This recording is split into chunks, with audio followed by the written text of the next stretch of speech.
Mister جناح صاحب اور پاکستان اور تعلیم جمہوریت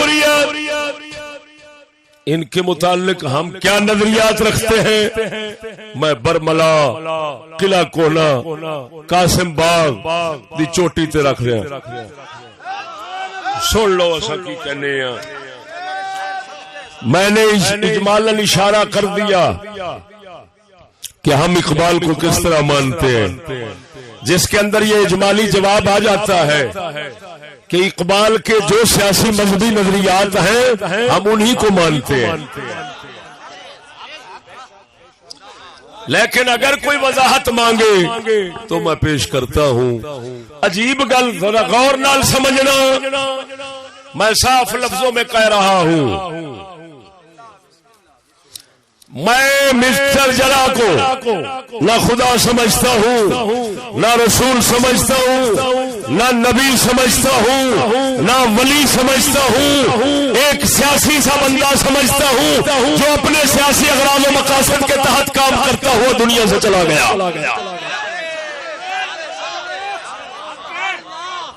اقبال کو میں روحانی پیشوا مانتا ہوں، مسٹر کو میں روحانی پیشوا نہیں مانتا. میں مسٹر کو اور اس کے پاکستان کو اسی طرح مانتا ہوں جس طرح خود مسٹر اپنے آپ کو اور پاکستان کو مانتے تھے، سمجھتے تھے اور کہتے تھے. اللہ اکبر. میں پاکستان کو کوئی اسلامی سلطنت نہیں سمجھتا. میں مسٹر جناح کو بھی سیکولر سمجھتا ہوں اور میں پاکستان کو بھی سیکولر اللہ دین ریاست سمجھتا ہوں جس کا دور سے بھی تعلق نہیں بن سکتا اسلام کے ساتھ. عجیب بات یہ ہے کہ یہ اپنے دعوت، میں نے رات کشمیر میں کہا تھا، آج تمہارے سامنے وضاحت کرتا ہوں. میرے الفاظ کوئی لکھنا چاہے تو محفوظ کر سکتا ہے. میں صاف الفاظ میں کہہ رہا ہوں، میں مسٹر جناح اور پاکستان کو اسی طرح سمجھتا ہوں جس طرح خود مسٹر جناح سمجھتے تھے.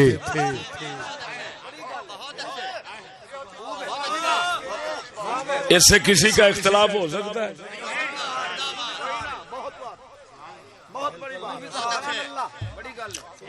میں آپ کے سامنے اتنے عظیم اجتماع میں مسٹر جناح کا وہ خطاب ویڈیو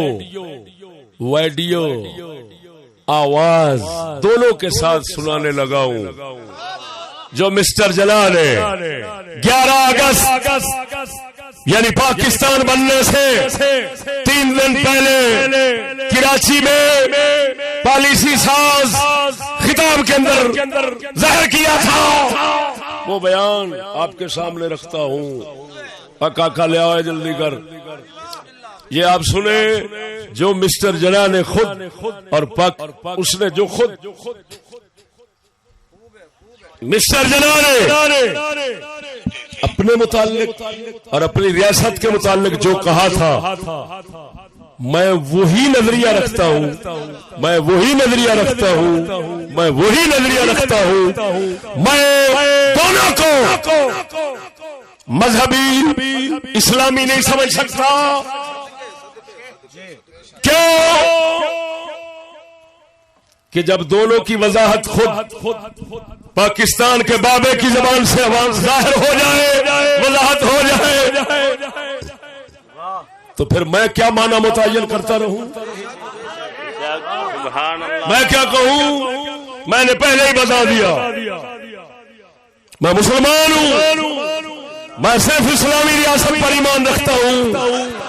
میں سیاست کو غیر مذہبی بنانا کفر سمجھتا ہوں.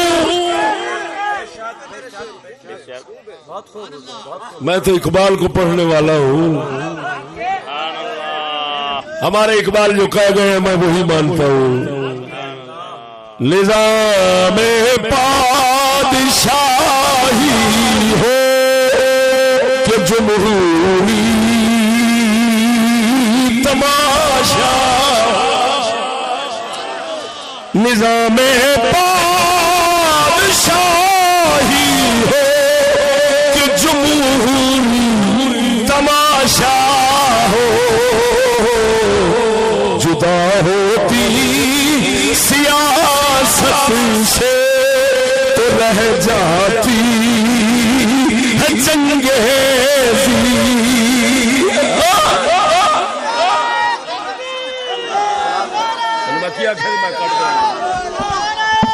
قائد اعظم کیسا پاکستان چاہتا؟ قائد اعظم محمد علی جناح کی 11 اگست 1947 کو قانون ساز اسمبلی میں کی گئی تقریر کو جاننا ہی کافی ہے۔ یہ وہ تقریر ہے جسے 1977 تک ریڈیو پاکستان سے نشر کیا جاتا رہا، مگر بعد میں اس تقریر کا ریکارڈ ہی غائب کر دیا گیا۔ اس تقریر میں قائد اعظم نے مستقبل کی ریاست کے بارے میں اپنے تصورات کو نہایت واضح طور پر بیان کیا تھا۔ آپ سب آزاد ہیں اپنے مندروں میں جانے کے لیے، آپ سب آزاد ہیں اپنی مسجدوں میں جانے کے لیے اور کسی بھی اور عبادت گاہ میں جانے کے لیے اس مملکت پاکستان میں۔ آپ کا تعلق کسی بھی مذہب، ذات یا عقیدے سے ہو، مملکت کا اس سے کوئی سروکار نہیں۔ اقلیتوں کے اور غیر مسلموں کے سیاسی اور شہری حقوق کے بارے میں قائد اعظم کے خیالات کی عکاسی ان کی تقریر کے اس حصے سے ہوتی ہے جس میں وہ پاکستان کے ہر شہری کے حقوق اور فرائض میں کسی تقسیم کی نفی کرتے ہیں۔ آپ دیکھیں گے کہ وقت گزرنے کے ساتھ ساتھ ہندو نہیں رہیں گے اور مسلمان نہیں رہیں گے، مذہبی معنوں میں نہیں، کیونکہ یہ ہر فرد کا ذاتی عقیدہ ہے، بلکہ سیاسی معنوں میں وہ ایک ہی ریاست کے برابر کے شہری ہوں گے۔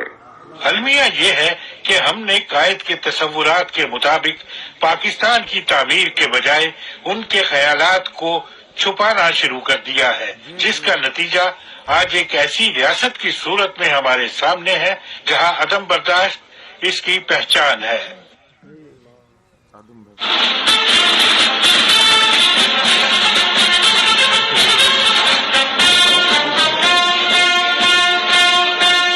آج کے پاکستان میں اقلیتیں کہیں نظر نہیں آتی، مگر جب پاکستان بنا تو ایسا نہ تھا۔ اقلیتوں کا پاکستان کے قیام میں کس قدر اہم کردار تھا، اس کا اظہار پاکستان کی پہلی کابینہ کے ارکان سے ہوتا ہے۔ غیر مسلموں کے قیام پاکستان میں قربانیوں کا اعتراف قائد اعظم کو بھی تھا، اس لیے وہ باقاعدگی کے ساتھ عیسائی، پارسی اور دیگر اقلیتوں کے رہنماؤں کے ساتھ رابطے میں رہتے تھے۔ قیام پاکستان کے بعد انہوں نے غیر مسلموں کو اہم ترین عہدوں پر تعینات کیا۔ دلچسپ بات یہ ہے کہ پاکستان کی پہلی کابینہ میں کوئی مذہبی رہنما نہ تھا، بلکہ وزارت مذہبی امور ہی نہ تھی۔ وزارت خارجہ کی تشکیل اور رہنمائی کے لیے انہوں نے سیموئل مارٹن کو ذمہ داری سونپی۔ پاکستان کے پہلے وزیر خارجہ سر ظفر اللہ تھے جو قادیانی تھے۔ جوگندر ناتھ منڈل قانون و امور و کشمیر کے وزیر تھے جو ہندو تھے۔ فرینک ڈیسوزا وزیر ریلوے تھے۔ چنتو لال بھیول متحدہ پاکستان کی اسمبلی کے ڈپٹی اسپیکر تھے۔ 1946 میں ایک مسیحی دیوان بہادر سنگھا پنجاب اسمبلی کے اسپیکر تھے جنہیں قائد اعظم نے قیام پاکستان کے بعد بھی بحال رکھا۔ کیا آج کے پاکستان میں یہ ممکن ہے؟ شاید نہیں، ہاں، مگر قائد اعظم کے پاکستان میں ایسا ہی تھا۔ ٹھیک ہے سوڑیو، جب مسٹر جناح صاحب نے خود فرما دیا اپنی مبارک زبان سے کہ میرا اور میرے پاکستان کا اسلام اور دین مذہب سے کوئی تعلق نہیں، یہ ہر کسی کا ذاتی مسئلہ ہے، سیاست ریاست کا اس سے کوئی سروکار نہیں ہے۔ وقت گزرنے کے ساتھ ساتھ آپ دیکھیں گے نہ ہندو رہیں گے نہ مسلمان. یہ ضعیف سی آواز جو آپ کو سنائی دے رہی تھی، کمزور سی آواز جو آپ کو سنائی دے رہی تھی، یہ بابا قوم کی آواز تھی.